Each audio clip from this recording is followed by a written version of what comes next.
Olá, bom dia. Hoje nós vamos fazer aqui uma aula sobre a mineração no Brasil do século XVIII. Mineração essa começou quando, no final do século XVII, bandeirantes de São Paulo encontraram ouro ao norte da capitania de São Paulo, né? Porque, vamos lembrar, a capitania de São Paulo era muito grande, abrangia os atuais estados do Paraná e Minas Gerais, o que era São Paulo, até uma parte de Goiás, Mato Grosso do Sul. E eles descobriram esse ouro. Essa informação foi difundida, muita gente na época foi para a região, o que transformou a região num lugar infernal, porque todo mundo correndo atrás do ouro, né? Mas não tinha lei, não tinha ordem e era uma violência gigantesca na região, certo? Por isso que em 1702, comecinho do século XVIII, a coroa portuguesa chega à região. E ela vai chegar para organizar a mineração e com vistas, óbvio, a cobrar impostos. Vamos lembrar, nós estamos vivendo um período de Estado absolutista. O Estado absolutista vai organizar, né, várias instituições dentro do Estado para cobrar impostos da população. Então, nesse caso, a coroa portuguesa vai criar a Intendência das Minas. A Intendência das Minas é um órgão da coroa portuguesa que vai organizar a mineração do ouro e depois do diamante na região mineradora. Né? Ela vai dividir as terras, dando terras para as pessoas que tinham mais condições e pegando aquelas pessoas mais pobres que não tinham condições e jogando para as piores terras, as terras que eram pedregosas, eram de difícil acesso, enquanto os senhores mais ricos, que tinham mais escravos, poderiam pagar mais impostos, esses sim recebiam, né, as melhores terras, certo? Dividindo a região em distritos auríferos, que são cidades, né, são pequenas localidades para que cada uma organizasse, né, para que a intendência organizasse em cada uma a sua cobrança de impostos e cobrando impostos. Né, os impostos aparecem aí, né, cobrança de impostos, fazendo alfândegas para que quando as pessoas saíssem de um lado para o outro, elas pagassem imposto ou mostrassem que já haviam pago imposto, e depois, vendo que as pessoas não pagavam imposto, as pessoas contrabandeavam esse ouro, né, muitas vezes colocando esse ouro em pó, em pepita, nas barras das roupas, escondido junto ao corpo, né? Ela vai criar as casas de fundição.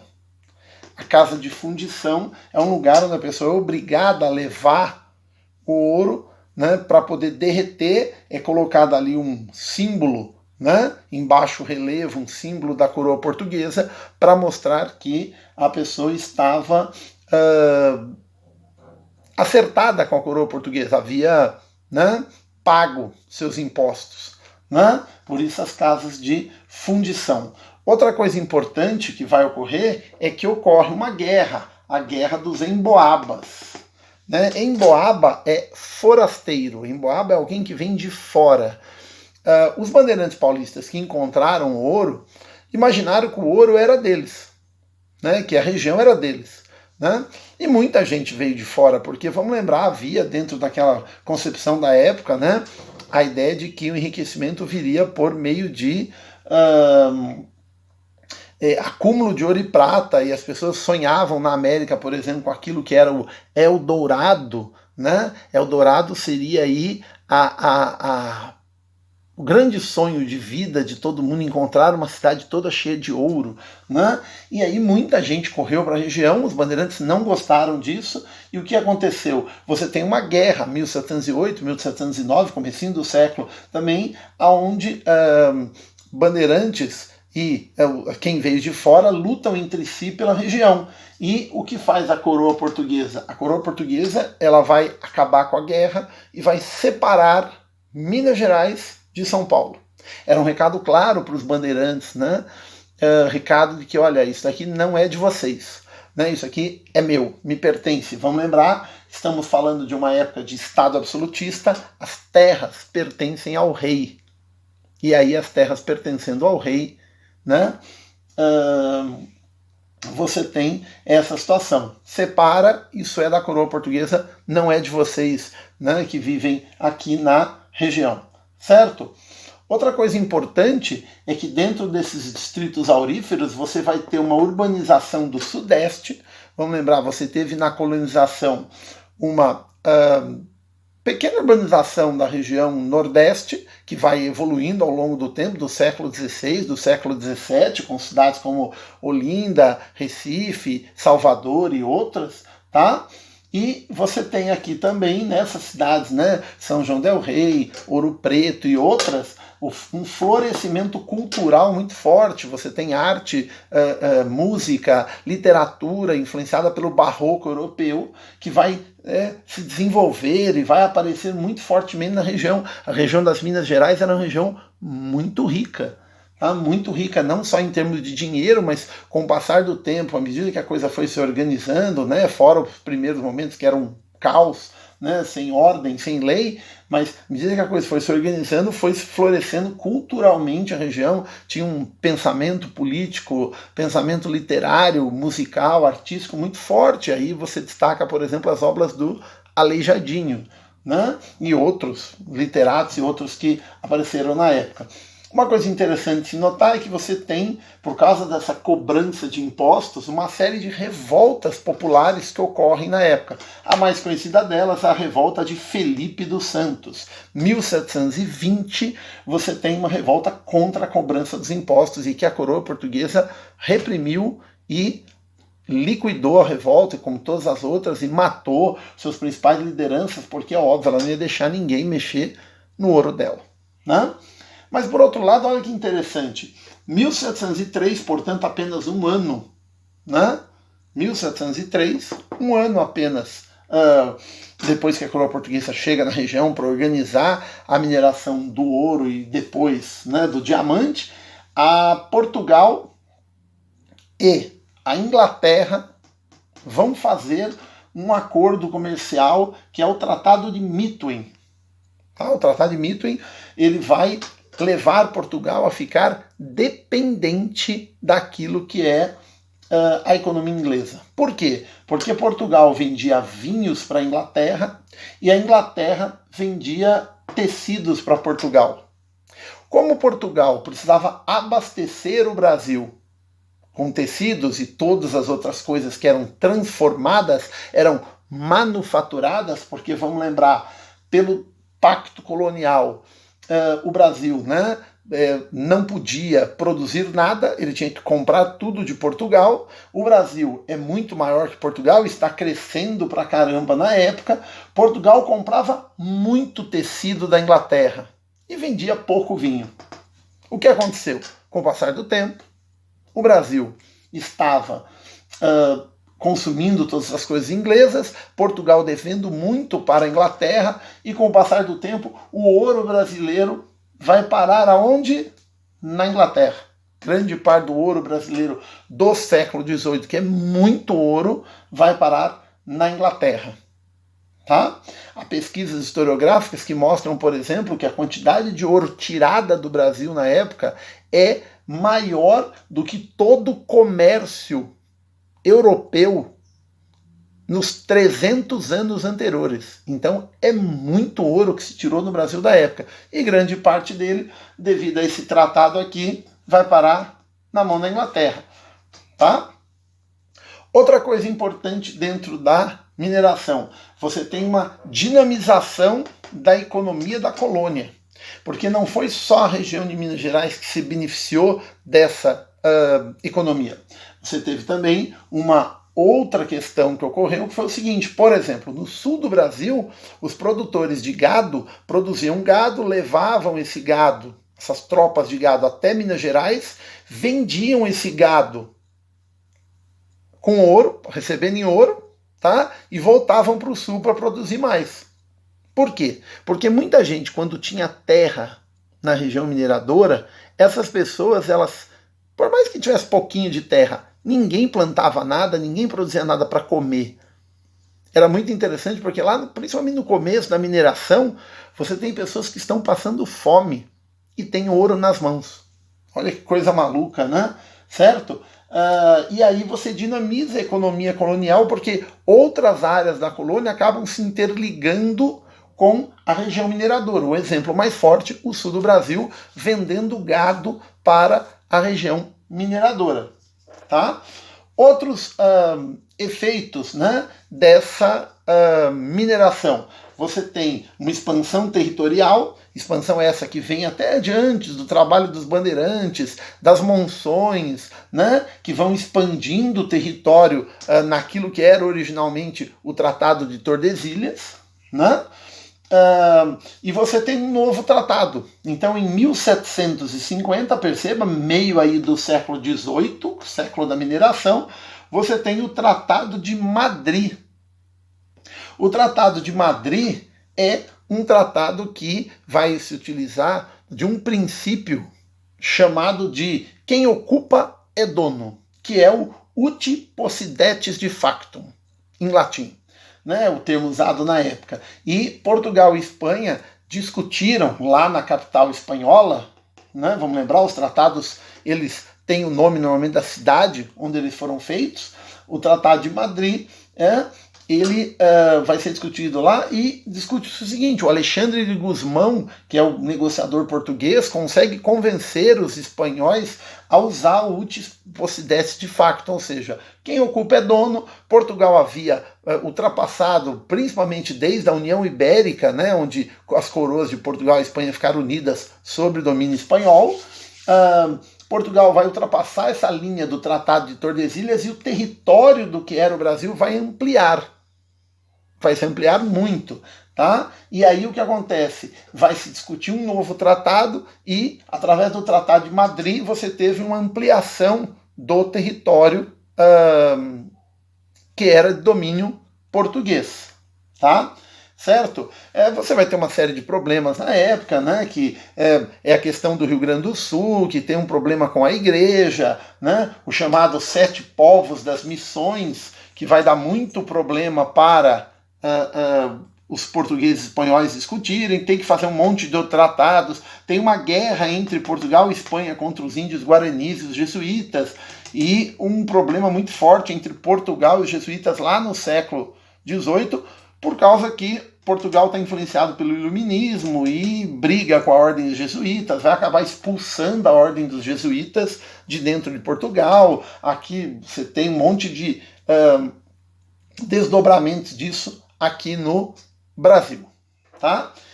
Mas a gente poderia tratar disso num outro vídeo, em outro momento. E um outro detalhe importante, né, dessa mineração é a complexidade social. Levantando a luzinha aqui para mostrar para vocês, complexidade social, né? Você tem muito mais trabalhadores urbanos, né, na mineração do que tinha, por exemplo, na produção de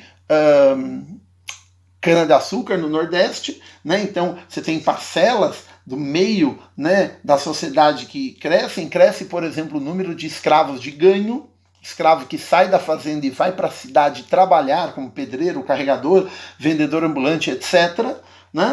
Você tem uma condição um pouco diferente das mulheres, embora nada muito diferente, né, do que é a época, uma época extremamente machista, em que as mulheres sempre são relegadas a segundo, terceiro, quarto plano, né? Você tem algumas mulheres que conseguem se destacar vivendo nas cidades, tá? E você tem uma condição dos escravos, que é uma condição muito ruim. A escravidão, né, a mineração aí foi muito ruim para os escravos, porque eles eram muito vigiados, né? Eles eram forçados a trabalhar muito porque aquela ânsia do ouro, do acúmulo de riquezas, metal precioso, né? E esses escravos, eles eram vigiados toda vez que eles saíam, né? Eles eram vigiados em partes do corpo para ver se eles não estavam colocando, né, ouro em partes do corpo, para ver se eles não estavam engolindo o ouro, né? Tanto é que vai ser muito comum se usar uma máscara, né, nos escravos, a máscara de folha de Flandres, para que ele não engolisse o ouro. E também para que não bebesse, né, que era uma forma de anestésico social. Imagina um escravo trabalhando 12, 15, até às vezes mais horas por dia, ficava com dores no corpo, dores de cabeça. Muitos escravos bebiam para aliviar, né? E aí se colocava essa máscara para forçá-los a não beber, para forçá-los a não engolir ouro, né? Porque alguém pode pensar, peraí, mas o escravo engole o ouro, e daí? Daí, no outro dia, 2 dias depois, ele vai lá, defeca e vai apalpar. Ah, mas que horror, não é apalpar as fezes. Gente, apalpar fezes é muito menos pior do que ser escravo. Ser escravo é bem pior. Tá? E aí, o cara fazendo isso porque ele tentava juntar ouro para comprar sua carta de alforria, comprar sua liberdade. Só que, claro, não é simples, porque a carta de alforria é o preço do escravo. Então é muito caro, né? Você tem um preço muito caro aí nessa carta de alforria. Mas os escravos tentavam, e os senhores vigiavam, botavam um monte de gente para olhar os escravos, né? Botavam máscara de folha de Flandres nesses escravos, e etc. Né? Por ser a mineração muito violenta com os escravos, você vai ter muitos quilombos na época. Né? Aquela comunidade de negros foragidos que fogem da escravidão para tentar viver em liberdade. Você vai ter na região mineradora muitos quilombos. É muito comum haver quilombos nessa época também, né? Certo? Da mineração. E um outro aspecto extremamente importante aí, né, dessa época é o fato de que a mineração ela urbaniza, né, o Sudeste, ela torna o Sudeste mais povoado e a coroa portuguesa muda a capital. A capital da colônia Brasil era desde 1549, século XVI, né? Salvador. Em 1763, a coroa portuguesa pegou a capital, que era Salvador, e a transferiu para o Rio de Janeiro. Para quê? Para ficar mais perto e controlar mais a produção mineradora. Isso é importante também, né? Essa tentativa de Portugal de controlar cada vez mais de perto. Um outro aspecto importante, que não está na lousa aqui, mas é importante a gente falar, é a questão do seguinte: o ouro, Portugal chegou depois, né?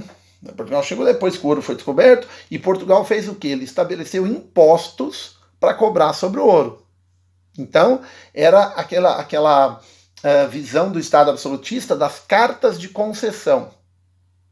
O que é a carta de concessão? Você recebe uma cartinha do rei lá, né? O cara que tem condições, não é todo mundo, né? Os caras mais ricos que receberam as melhores terras, conforme eu falei. E essa carta, o cara tem permissão de explorar uma determinada região por um determinado tempo. E o que ele vai dar em troca disso? Ele vai pagar impostos.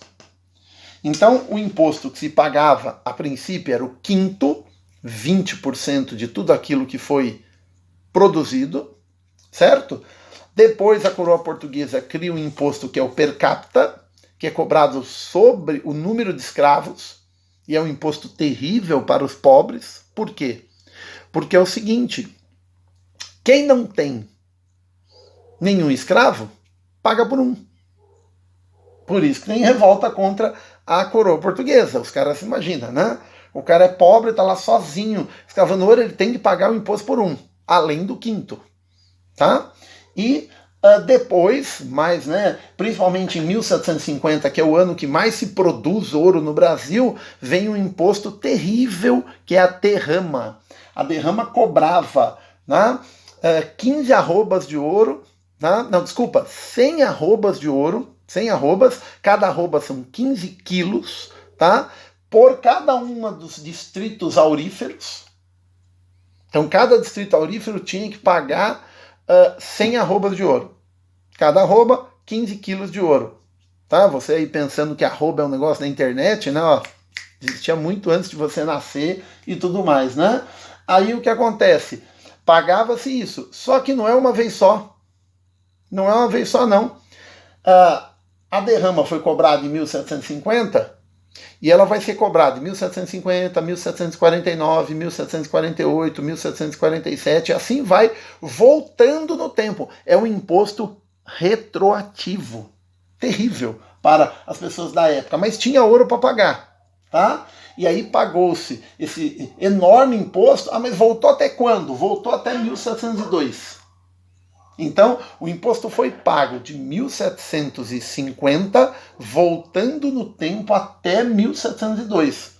Uma batelada de ouro que Portugal levou em 1750 aí do Brasil. Tá? Certo? E essa enorme cobrança de impostos, né, ela está dentro daquela visão, carta de concessão. Durante a mineração, você tem a descoberta do diamante na região mineradora. Alguns lugares tinham diamante. E aí, como a coroa portuguesa já estava na região, o que ela fez? A coroa portuguesa, ela não deixou as pessoas explorar o diamante do jeito que elas queriam. Não, de jeito nenhum. A coroa portuguesa fez o seguinte, tá?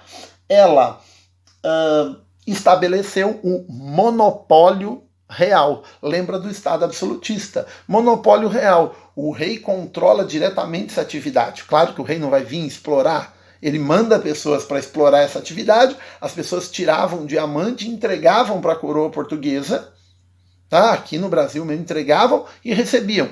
Claro, recebiam bem menos do que seria a venda do diamante. Na época ninguém conseguia nem vender diamante, porque se alguém fosse pego vendendo diamante, era preso, julgado, poderia ser morto. Você estava descumprindo uma ordem do rei, que no Estado absolutista é um negócio extremamente complicado, né? Conforme a gente já trabalhou isso daí, certo? Então, o ouro é carta de concessão, enquanto que o diamante é monopólio real. Certo? E a época aqui, para a gente poder fechar e terminar, é uma época em que você tem o povoamento do Sudeste, o crescimento populacional, o surgimento de várias cidades no Sudeste pela primeira vez, né? Embora você tenha uma colonização em São Paulo desde lá do começo do século XVI, a fundação de São Vicente, fundação de São Paulo, aqui você vai ter um crescimento populacional, surgimento de várias outras cidades e a criação daquilo que são as Minas Gerais, né? No final da Guerra dos Emboabas, e a partir daí o desenvolvimento dessas Minas Gerais, beleza? Então fica de olho aí que mais pra frente surgem outras aulas. Valeu, hein?